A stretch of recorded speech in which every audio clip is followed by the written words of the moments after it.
This is Internal Battle, the #1 podcast for parents who face a child medical diagnosis.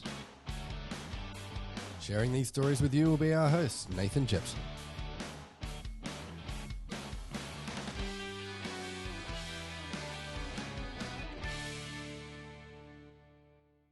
Alright, so welcome back to another episode of Internal Battle, where I dive deep into the personal stories of parents who have faced a child with a medical diagnosis. Today we have a very interesting guest, met in unfortunate circumstances, but in a strangely small world where we somehow lived 5 minutes away from each other without even knowing until we met here at Westmead and Ronald McDonald. Andrew, thanks for being on the channel. Thanks for having me. Today we're going to discuss your daughter Paige, who's gone through 2 terminal illnesses in her short life. Could you take us through the first terminal diagnosis? Okay. Paige has, strangely enough, had 2 progressive terminal illnesses. Both can be shortened to the same letters as her initials, PVH. First one was severe Portal Venous Hypertension, and the subcategory that Paige had made her one of only a handful of patients, we were told 5 at the time, in the world, and she was the first in the world to have a special curative surgery for it. It was quite a battle with a lack of information, and 10 years without a diagnosis, and many surgeries just to try and control uncontrollable bleeding until we were able to get this surgery in Chicago to redirect blood flow to her liver.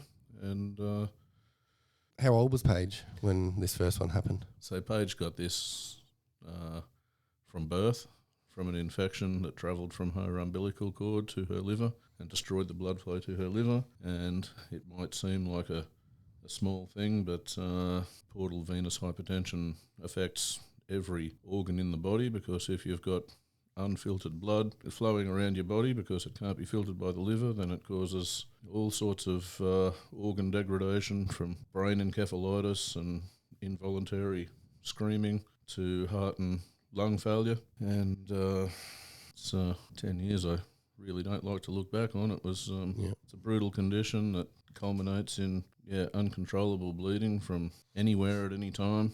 And of course we were told, when we finally got a diagnosis, we were told that there was no cure for it, that she would die of the condition. Well, here she is, 6 years later, just defeated her second terminal illness. Yeah, and the second one, is that related to the first one? Well, it can be, but in Paige's case it wasn't. So as the liver degrades, it sends what are called cytokines around the body, which damage the lungs and heart. So when we went to have this world first surgery in Chicago, they only gave her a 5% chance of surviving because her heart and lungs were so damaged from the cytokines running around in her body that they said, well, either it's this or a heart, liver, double lung transplant. So we went with the option that used her own body parts, and we were lucky. It took a couple of attempts to get it right, an awful lot of money, but I'd rather be broke with a healthy daughter than rich without one. Yeah, definitely.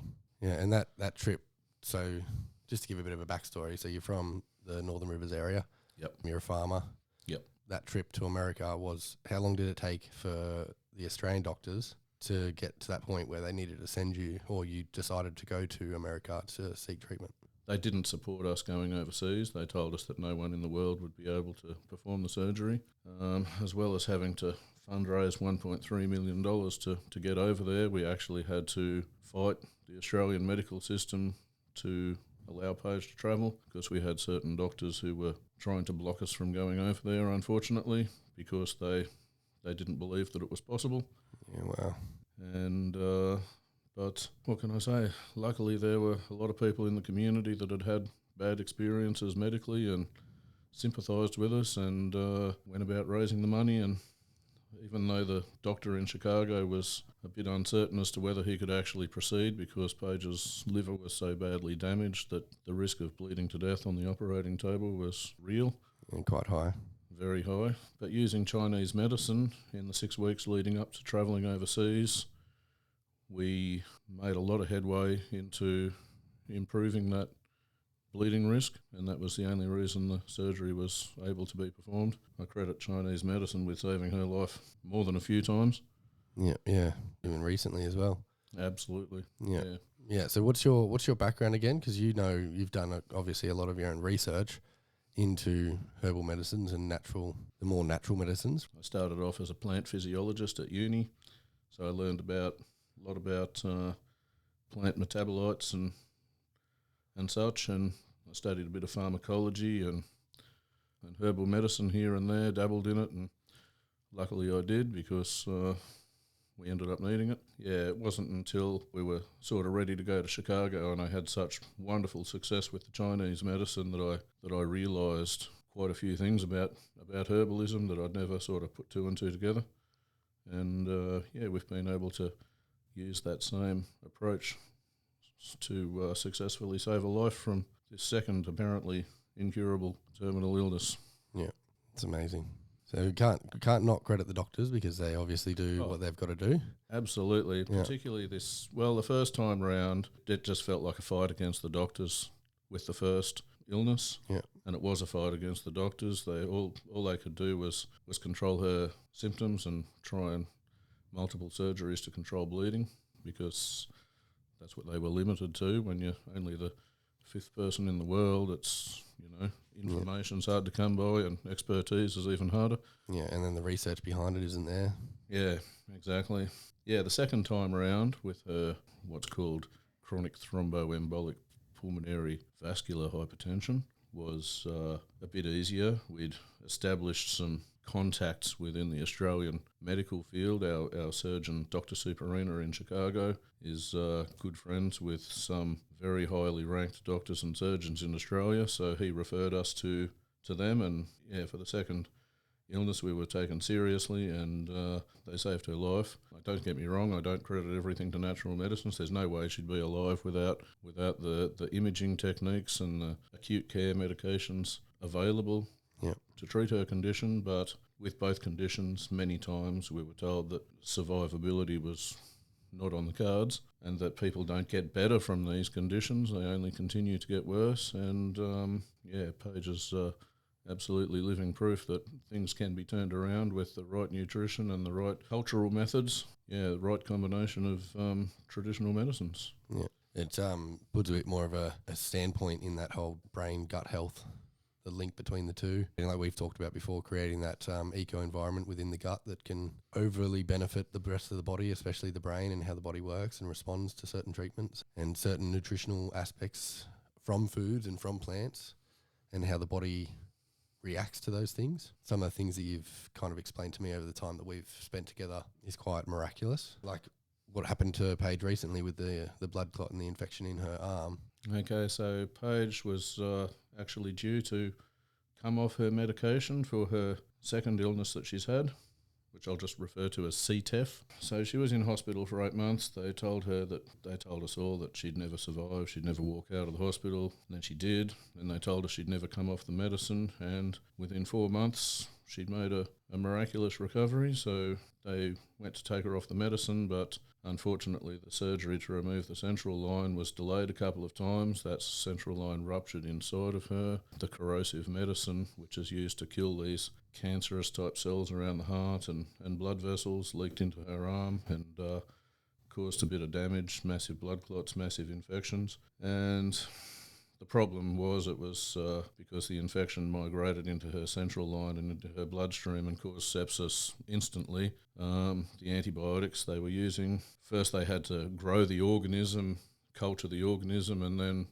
test antibiotics against it, and that took 6 or 7 days. So in the interim, I dressed the infection repeatedly with juice and leaves of white cabbage, which is known to be, according to studies, as effective or more effective than broad-spectrum antibiotics such as vancomycin. It's used for lactating women who have mastitis in their breasts with a high degree of success, so we used that on her arm with miraculous results, and that tied her over long enough for them to get the choice of antibiotics right. The third choice of antibiotics that they put her on eventually killed the infection. When they got it right, it worked quickly, but without that white cabbage dressing, she simply wouldn't have survived long enough to get to that point where they'd cultured and tested the organism against the different range of antibiotics available. Yeah. And it was quite effective. I remember you put a post up on Facebook. It was almost within 24 hours when you put the cabbage on her arm, and then the next day the redness to the infection in the arm had actually retracted. Oh, miraculously. But every day I'd have to leave it off because the doctors refused to let me dress it with the cabbage. But every night when the doctors had left, the nurses had let me dress it with the cabbage because they'd saw what it had done the first time, and they stuck up for us, and that was really good of them. Every morning she'd wake up and the infection would be very much decreased everywhere the cabbage leaves and the cabbage juice was, and by the afternoon it'd be twice the size and angry and red again, and by the next morning it'd be, so definitely did the trick. Yeah, amazing. Yeah. Amazing. And there was something else we talked about with the blood clots, the natural medicine ways to try and help clear blood clots. That was actually more effective than the blood clot medicine. Well, Paige couldn't actually have the blood clot medicine because Paige is on blood thinners, so they wouldn't allow the use of fibrinolytics like urokinase, streptokinase, those sorts of things that they normally use in hospital settings for blood clots. But we have had a lot of success in the past with dissolving blood clots with a product that's used in Canadian hospitals called Boluoke. It's a specific strain of lumbrikinase which comes from a certain breed of earthworms. That's very effective against blood clots and can be used in conjunction with warfarin because it targets the fibrin and just doesn't cause generalised fibrinolysis all throughout the blood vessels like urokinase and streptokinase do. So we're lucky that we can draw on the experiences of health professionals all around the world through our contacts that have had a lot of success with Chinese, Japanese, Vietnamese medicine, even traditional Australian medicine has helped save Paige's life because they're both extremely complex disorders that affect a lot of different organ systems in a lot of different ways, and there's a lot of different therapeutic pathways that a little bite here, a little bite there, a little bite from all different directions, slowly eat an elephant. Yeah, it's unbelievable. Getting back to how I started off this podcast, so we met here last year when you guys first came down to Westmead, and we realised quite quickly that we could have known each other from up in the Northern Rivers when we moved up there. We only lived 5 minutes around the corner from each other. You too and your family were affected by the 2022 floods. And then obviously having to come down here with Paige's second terminal illness and having to go through that process. How hard was it for you and your wife and your other kids having to go through your whole 2022 experience? It was, it's a bit crazy looking back. When we got back from Chicago in 2019, that was supposed to be the end of all of our troubles, and Paige was supposed to live a normal life, but then we got the mega bushfires and lost our business, and then, of course, we had lockdown from COVID when she couldn't go to school just because of the risks of upsetting a fresh surgery. Did she order immunocompromised as well? Oh, yeah, that's part that pretty much comes with the... Yeah, because the massive spleen, her spleen was 30 times the size that it should be. It took up probably 1/3 of her abdomen and pushed all of the other organs out of the way, which caused blockages and all different sorts of things. Yeah. And as well as destroying her blood constituents faster than her body could make it, so she was constant transfusions and infusions and all that sort of thing. Her spleen is now, I wouldn't say back to normal, it's still probably a dozen times the size of a normal spleen, but it's a lot more controllable now. But it does lead to some immune compromise. Back to the question, we had the fires, and then we had COVID, and then we had massive floods that took out both of our properties and both of our businesses again. Yeah, and then Paige, a combination of COVID and repeat respiratory illnesses over that period led to anamycotoxin infection from the mould in the roof, led to her CTEPH.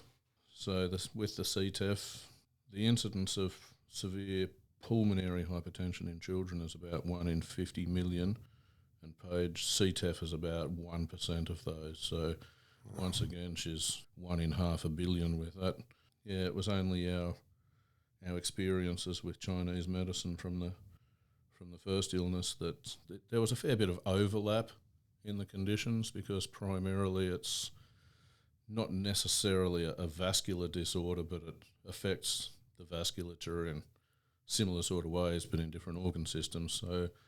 So we already had a fair bit of a heads up on how to deal with it, and there's only 3 therapeutic pathways that the medicines available can target in pulmonary vascular hypertension, but there's about another 30 different pathways, like inflammatory and proliferation and blood clotting and, all different sorts of angles that you can hit it from that there's no conventional pharmaceutical medicine available for. So, yeah, the natural medicines really came into their own. It's a complete different angle.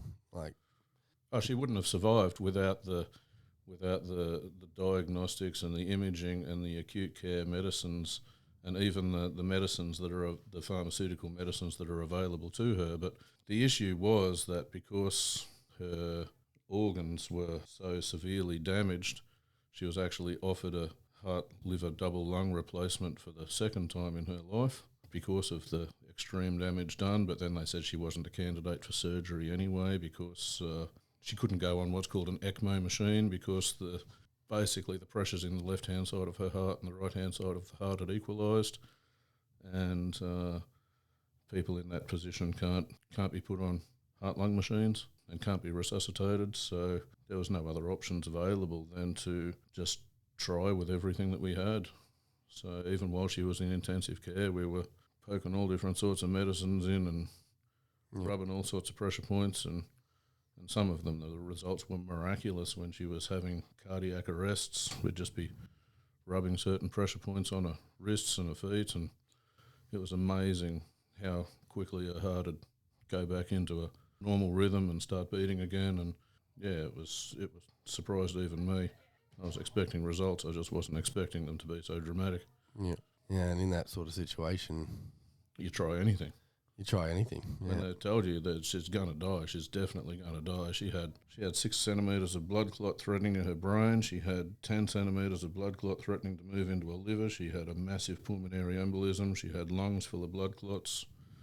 She had over 30 centimetres of blood clots, and they said if any one of them moves, she's going to die from any number of things. Yeah, we used Danshen and lumbrokinase and various things, a lot of it in secret. And within a couple of weeks, all of those blood clots had disappeared. But of course, she wasn't out of the woods. She spent another 6 months in hospital after that, just trying to get the pressures in the heart down. And yeah, we took a bit of a biodiversity approach this time, because we didn't have time to test individual things and see what the effects would be. We just identified as many different pathways as we could, did a lot of research on medicine interactions with various things. We tried to choose natural medicines that are also with a high safety profile at no LD50, that are also used as foods in various cultures. And the results were simply amazing. The doctors are still scratching their heads as to how she pulled through. No one's ever seen a recovery from either of these things, let alone... Yeah, going from a diagnosis of she'll never leave the hospital to going home within 6 months. She's now the fittest person in the family.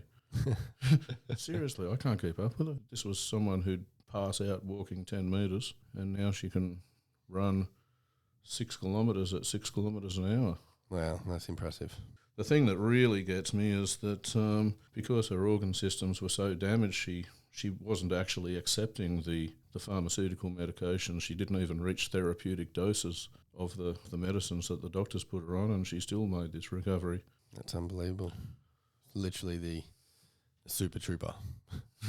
Yeah. She likes to push things to the limit. Yeah, I remember last year when you were trying to incorporate a little bit of exercise in her day-to-day routine, and you're having a lot of, she was fighting you a lot. She want to get off the TV, or she want to get out of bed. She's a teenager. teenager on top of going through this massive body changes and all these different medicines going through her system. And, you know, I remember you come down and you were just so frustrated, and, you know, you allowed that sort of rage emotion to kind of come out because you wanted to help her. You wanted her to help herself, but within the whole part of that section of the journey, it just wasn't happening. It's an ongoing challenge. Yeah. Try to keep her off a phone and you know, but now she's doing the running right 6 kilometres an hour. Yeah. That's unbelievable. That's a speed. Yeah, and they said she'd never be able to fly. Well, first of all, she'd never live, then she'd never leave the hospital, and then she'd never come off the medicine.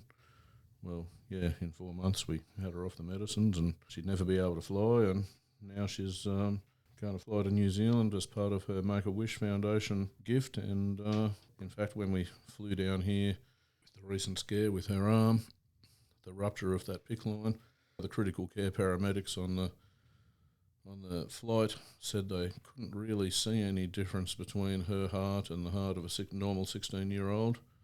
That's how dramatic her recovery has been. Yeah, wow. And that's a far cry from 8 months ago when they couldn't even visualise her left ventricle on a cardiac echo. They couldn't even see it. It was so small. Yeah, wow. And her heart was so massively enlarged. Her aorta was as round as my forearm. And we just hit it from so many different angles that now they can't actually ever even tell that she was ever sick. Yeah, that's a miracle.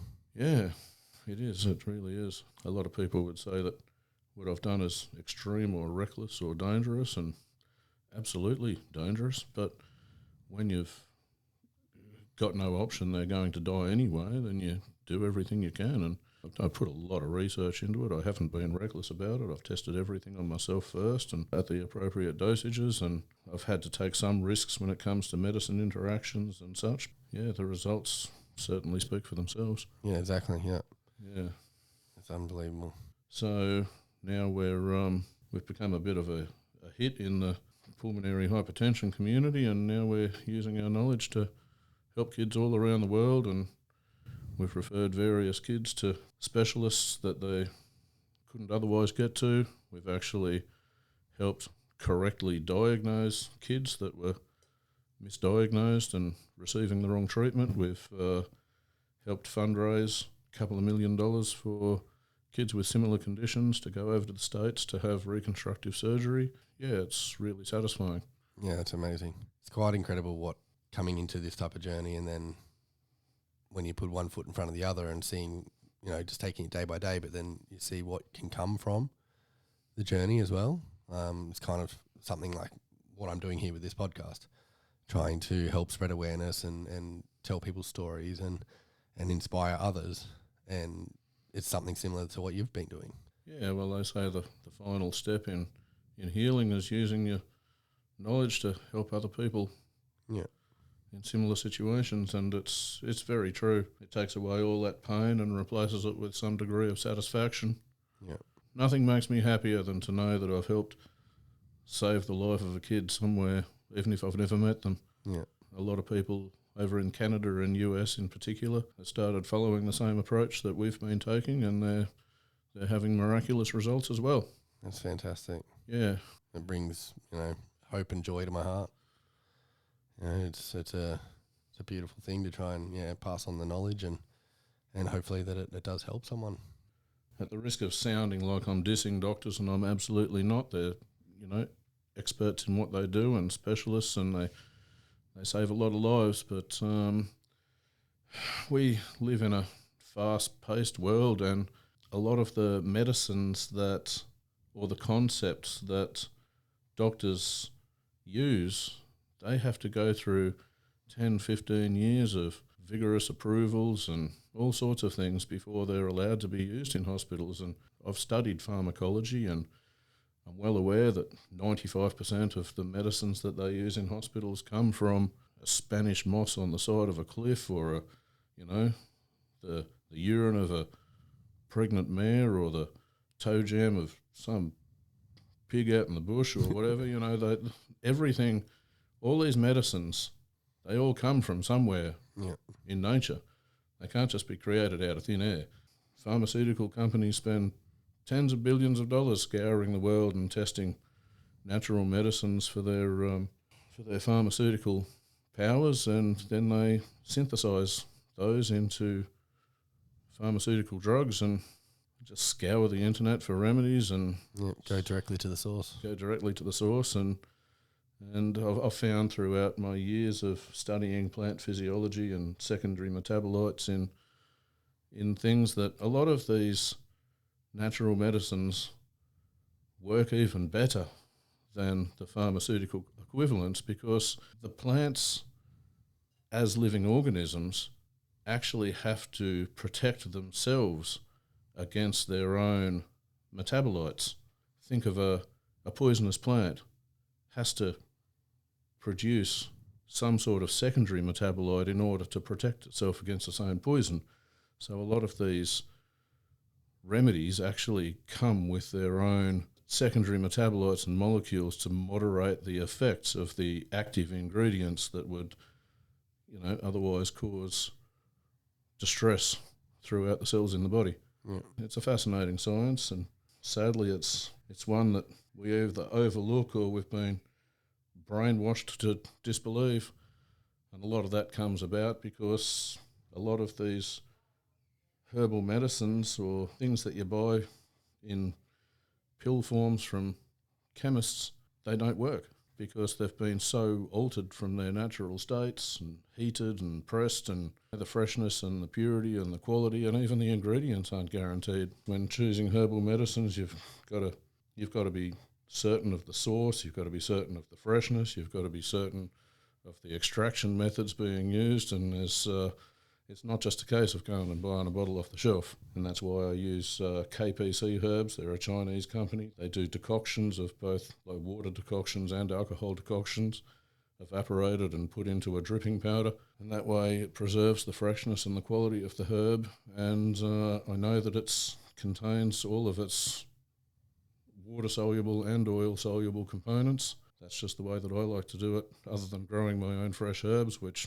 sometimes isn't even possible. Yeah. And a lot of the times isn't practical when you're travelling all over the world to try and find appropriate treatments.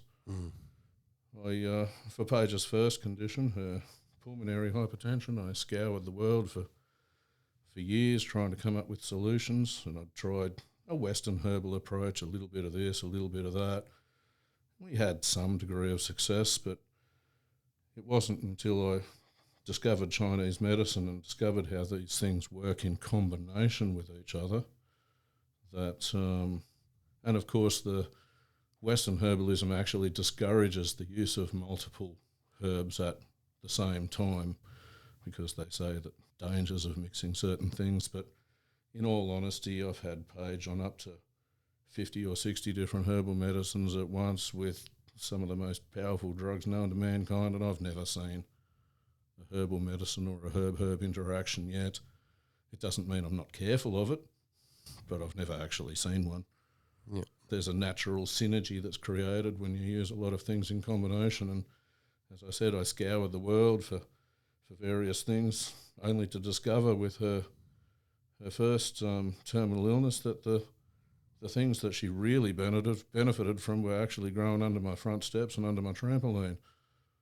Things like red clover and Paddy's lucerne. The Paddy's lucerne was amazing for stopping her from uncontrollable bleeding. Orange peel, quercetin, diosmin, hesperidin, rutin toughened her blood vessels to the point where her blood vessels stopped rupturing. Slippery elm provided a mucus layer that allowed the good bugs in her gut to breed to healthy levels, which supported other microbial communities, which further supported other microbial communities that helped her body produce butyrate and short-chain fatty acids in the correct ratios, which helped heal organ systems. And the gut microbiota and ecology that goes on down there is it's amazing. I've got a bit of an analogy, actually. I think using pharmaceutical medicines and singular herbs or even combinations of herbs, it's a bit like fertilizer.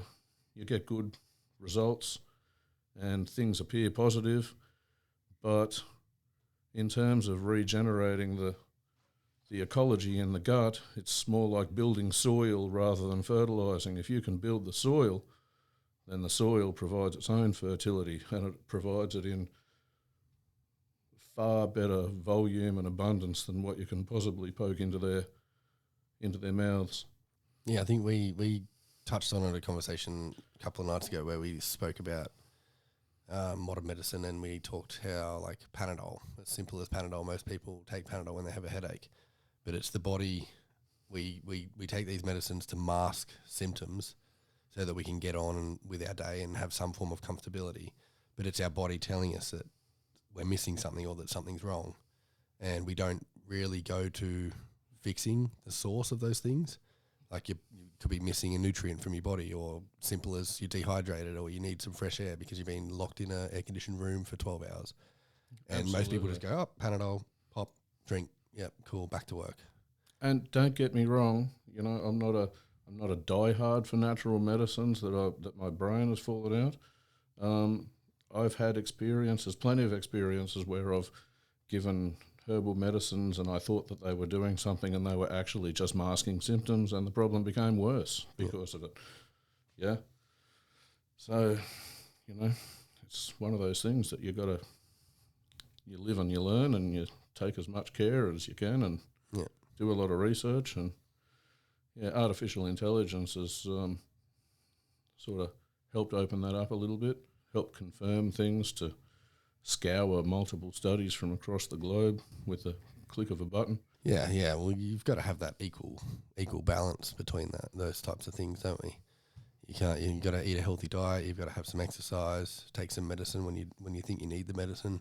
Life is pretty much about balance, and that's one thing that a lot of people forget. Even when we're going through this sort of journey, we forget about the balance between emotional and mental health, and we kind of just sometimes like I've spoken to before about going down the rabbit hole of just guilt and despair and sadness and grief and everything, and then next minute, 6 months later, I'm like, oh wow, I'm finally, getting myself out of that haze that I was in, which is quite powerful in a lot of people. And unless you kind of have some form of acceptance with that healthy balance in your lifestyle and your day to day, even when you're going through this type of journey, it makes things more of a struggle.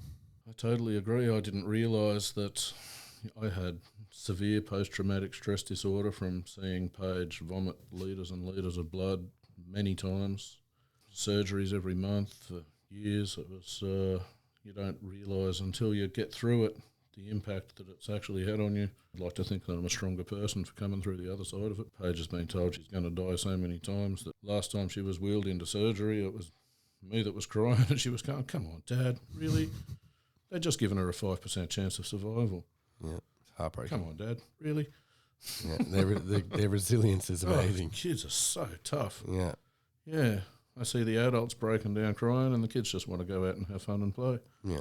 As parents, we do a fair bit of poor me and feeling sorry for ourselves, and I understand that. We've had to give up a lot of careers and various things to help our kids, but at the end of the day, you do what you do. Yeah. You do whatever's required. Yeah, that's it. So far along Paige's journey, we'll probably stick to more recent. What has been one of your biggest support networks that you've utilised, or that has been something that you didn't even know was there that was a massive help for you guys? Ronald McDonald House. Ronald McDonald House, yeah. Without a question. We've been in Ronald McDonald Houses all over the world for, we've spent probably 4 years in hospital, and probably 2 years of those in Ronald McDonald Houses. And without it, my family wouldn't be a unit and my daughter wouldn't be alive. There's just no way we could have ever made it through. The Lions Club were fantastic for us as well. They helped us out financially, but also when it came to our fundraiser, just having the Lions Club on board gave us credibility at a time when we'd followed a couple of major fundraising scams and people were very reluctant to help out. Following behind those scams made things really, really, really difficult for us. These people who do these scamming, they don't realise that they're not just defrauding people of money. They're costing kids their lives because, they're degrading the trust in the community. Yeah. I got a lot of good ideas off Facebook groups, integrated modalities, and the support of our local community around Coracai, Lismore, a couple of millionaires thrown in the mix to help us out with the extreme cost of these things. It's been life-changing for us. It restored our faith in humanity when, we were at a low point. Leading up to our fundraiser for Paige, it was, we'd done 10 years of hospitals, so we had no friends left, we had no community left because we were just absent. Yeah, we disappeared off the face of the earth as far as most people were concerned, and we just knew nobody. So yeah, these groups that get together with a common purpose, they're life-changing. Yeah.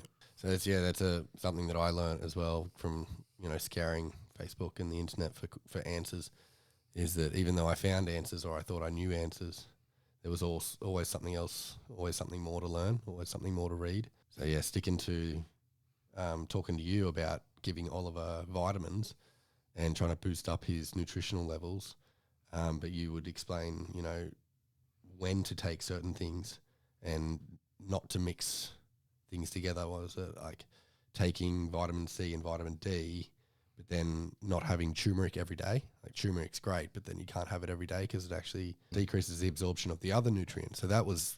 And same with iron. They're only just discovering, poking iron. Iron's a massive thing for oxygen transport in patients as diverse from cancer and heart disease and all sorts of things. And the medical system has always said, give ferrous sulfate or glutamate or whatever they're prescribing every day, but the research actually shows that if you give it every day, it increases the hepcidin levels in the bloodstream, and that actually decreases the absorption ability of the body. So if you give it every 2 or 3 days, you actually end up absorbing more iron than what you do if you give it every day. So there's a lot of specifics. It's not just a matter of poking things in, and it's just as much about timing. Yeah, combinations.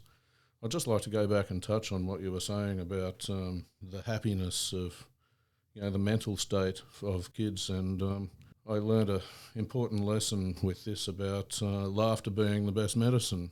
Oh, yeah. It turns out it's actually true. Yep. With the whole vagus nerve dysfunction. The vagus nerve is a nerve that comes from your brain, obviously, down through your cervical vertebrae in your neck. It runs past the vocal cords and into the lungs, the heart, the gut, controls a lot of communication between the lungs, the heart, the gut. I think vagus nerve dysfunction is a very much underrated therapeutic target. It's starting to get a lot of attention after COVID because people with long COVID, they've discovered that the virus actually attacks some part of the vagus nerve. So that was one of our approaches with Paige, was to open up the arterioles in the lung vasculature with restoring her vagus nerve function, and part of that is actually laughing. Yeah. When you laugh, it rattles your vocal cords, and when you rattle your vocal cords, it stimulates the vagus nerve. There's various exercises like humming and singing and gargling.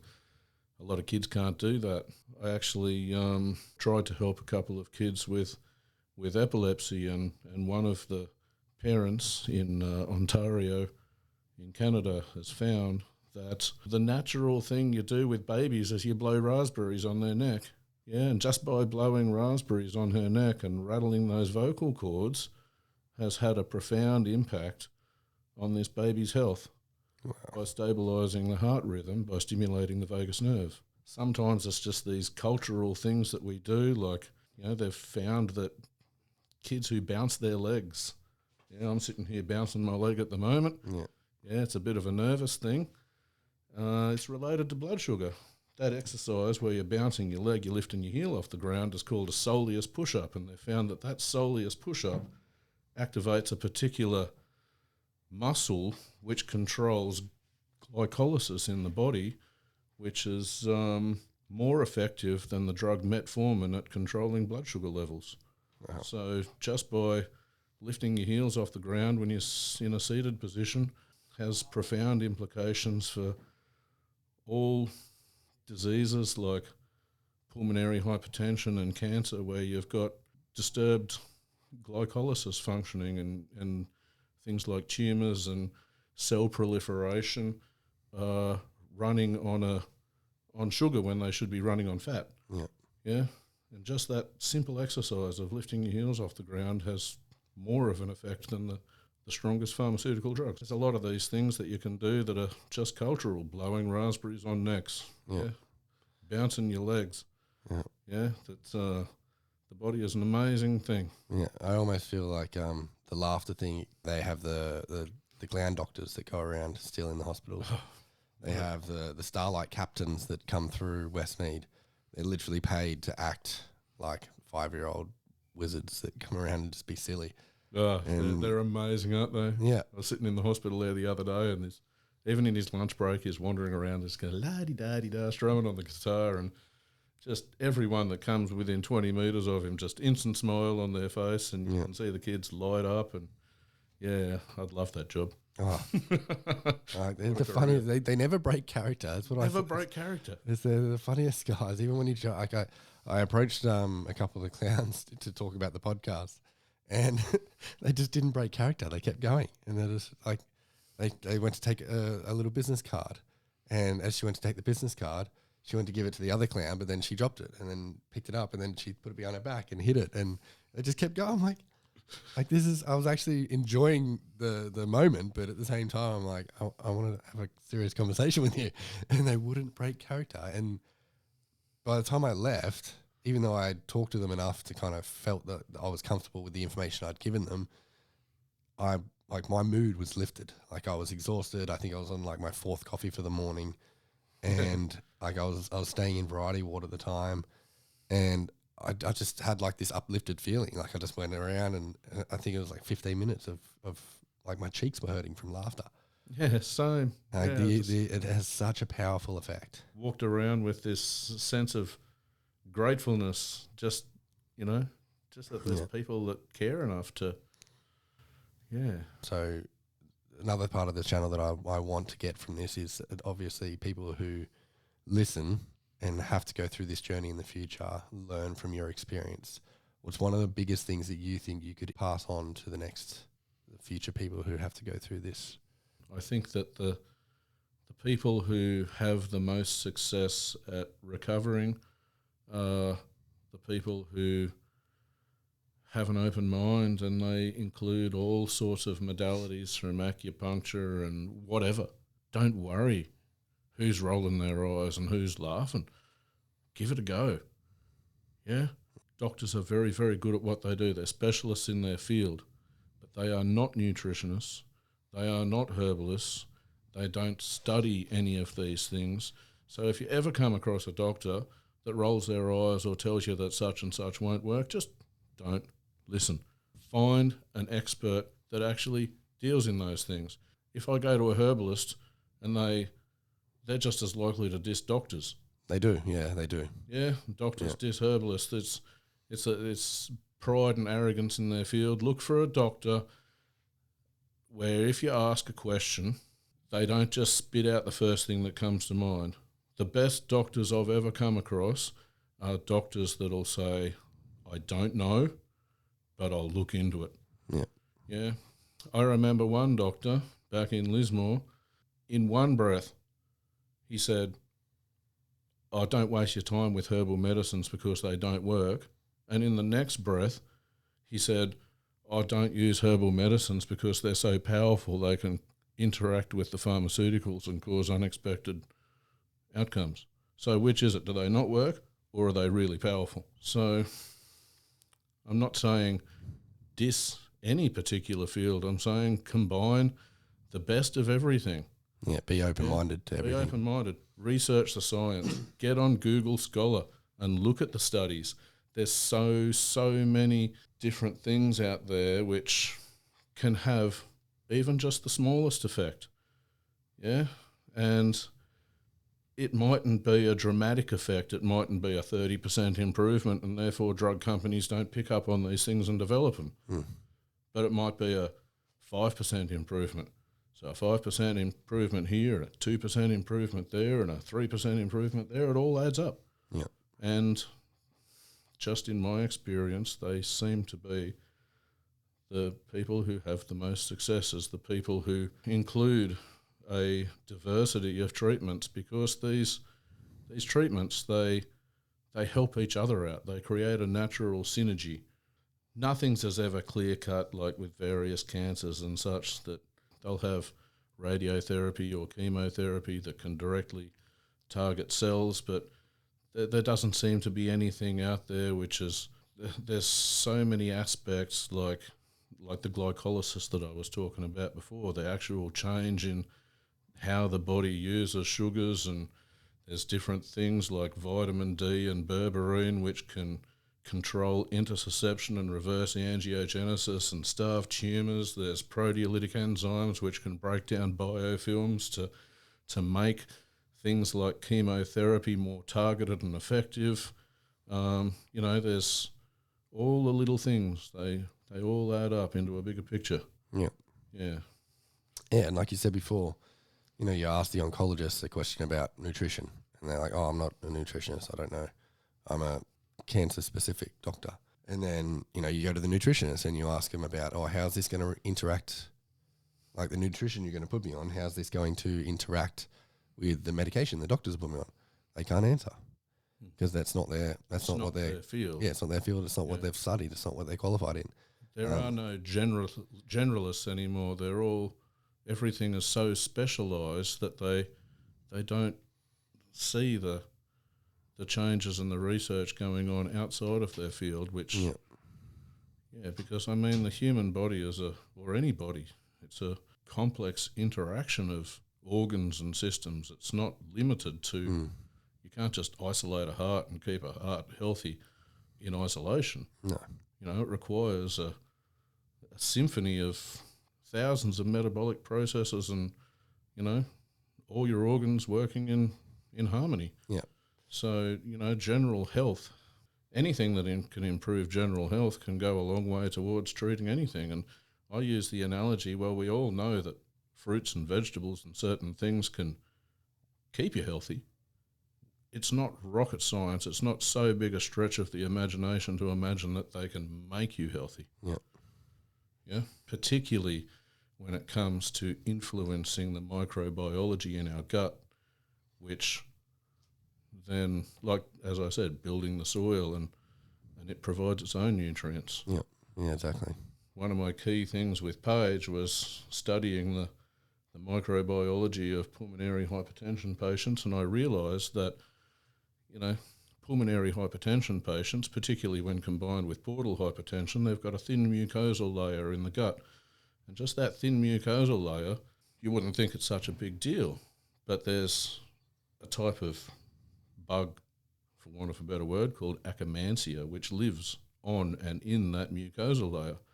That Akkermansia produces short-chain fatty acids in its excrement, and the bifidobacterium group live on those short-chain fatty acids that are produced by the Akkermansia, and their excrement is butyrate, which is a drug that you can actually inject or buy over the counter, prescription, for heart patients.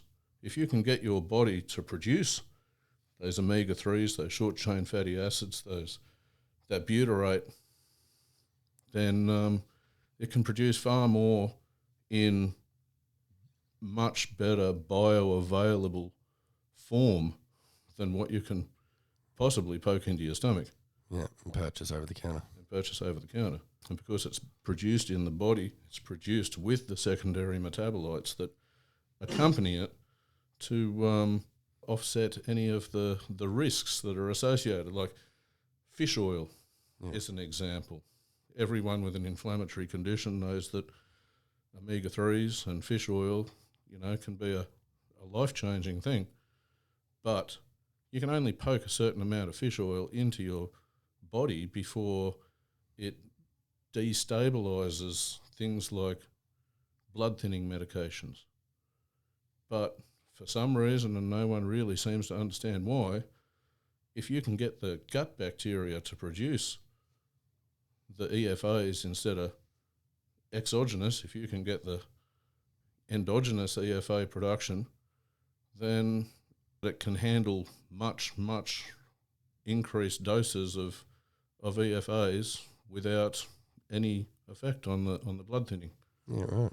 Yeah, so Now that you're getting through the second part of Paige's journey, what does the future hold for you guys? Paige is this is her second chance at life. Unencumbered, she can now be her own person. She's at that stage in life where I want to encourage her to get out there and be active and make friends and meet boys and do all the things that a 16-year-old girl should be doing. Yep. Her time to shine. And she started a business, didn't she? Yeah. Yeah. She was the inspiration for our family business, Muno Chew. Yeah, cool. Which is it's the world's first that we're aware of, cattle-resistant tree guard, so that we can mix horticulture and grazing together on the same land with huge environmental and livestock welfare benefits, as well as the self-sufficiency of having our own food crops. Yeah. And it's really working well for us, particularly, since the floods wiped out all other viable forms of agriculture on the place. Our tree guards and our trees are still there producing. Even though we're not there, they're still growing, and hopefully we'll have something to go home to. Go back to, yeah, that sounds awesome.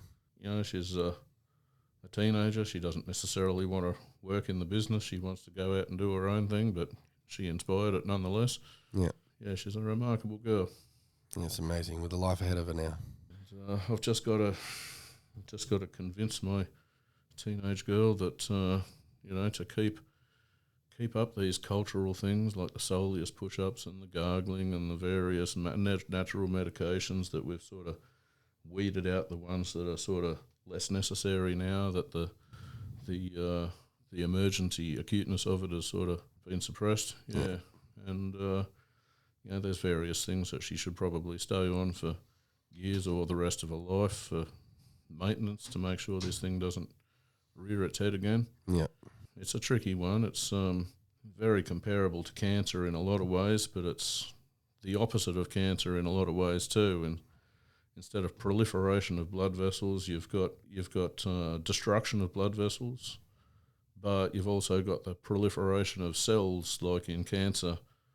And it's the proliferation of these cells that actually causes the body to destroy its own blood vessels. So, yeah, it's been a very, very tricky 8 months. We've knocked it on the head. Yeah, very good. And a lot of the things that we've been using, it's the safety profile of the things that matters to me. If things don't have a particularly good safety profile, there's ways and means of getting around that and mitigating them with certain other things. It's the combinations of things that really works. Well, thanks for coming on. Thanks for sharing your journey and your experience. Hopefully you go home tomorrow after you see your doctor, don't you? Yep. So you're back home, back on the farm? Yeah, I get to see my family again. Yep. I've seen my 4-month-old daughter 3 times. And wow. Yeah, we get to go home and finally get to start cleaning up after this damn flood. Yeah. I get to take my daughter home, which is something that was, not on the cards. Yeah, and now it is. Now it is, yeah. That's awesome. That's what we want to hear. Yep. All right. Well, thanks. All right, thank you.